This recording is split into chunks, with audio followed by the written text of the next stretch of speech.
Diver requested me on Patreon to review Paul Greengrass's Netflix movie 22nd of July, which depicts the events of a horrific terrorist attack that occurred in Norway on July 22nd, 2011. I watched this movie when it premiered on Netflix in 2018, and it's managed to stick with me since then. Greengrass making the film has also led to questions about whether certain events should be depicted in media, which I'll talk about.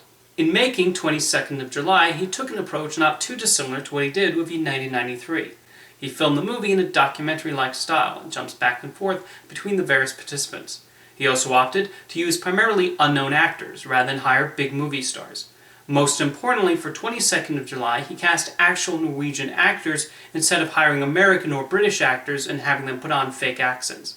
I think there was a clear intent on depicting this horrific event as realistically as possible and with as much respect to the victims. Having also seen 1993, he's definitely a filmmaker who is not interested in exploiting a tragedy and turning it into some empty cinematic spectacle. His directing style is what makes 22nd of July effective, and he makes sure we understand the terror everyone felt on that day when this extremist went on his killing spree. He makes sure we get to know the people who were affected and the emotional turmoil this had on them. He does not opt for big bombastic action sequences and made sure the events stayed grounded in reality. William Goldenberg's editing is also an important factor with the way it takes us to the various locations and summarizes the events of the day without any lost information. In addition to showing the attack, the film also depicts the aftermath with the gunman on trial. A smart decision made by Greengrass is to focus time on a young man named Viljar Hansen, who survived the attacks and how he deals with what happened and his justifiable anger towards the person responsible. Now, with an event like this that obviously had an enormous emotional impact on the people of Norway, the question then becomes why make a narrative film so soon after it occurred, especially with the gunman still alive and in prison. It's absolutely a legitimate point that making a movie about the event is exactly what he wanted.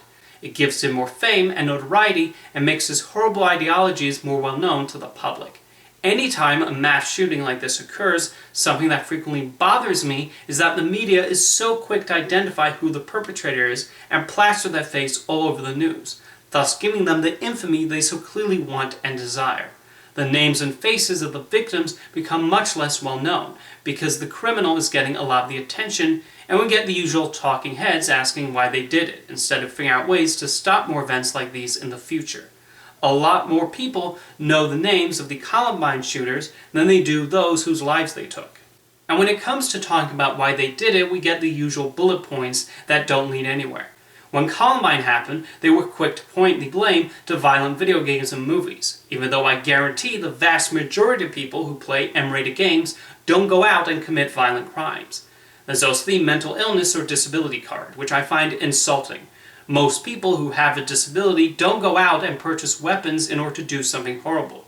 The gunman responsible for the Norway shooting depicted in 22nd July even had his lawyer try to employ the insanity defense, knowing some would fall for that.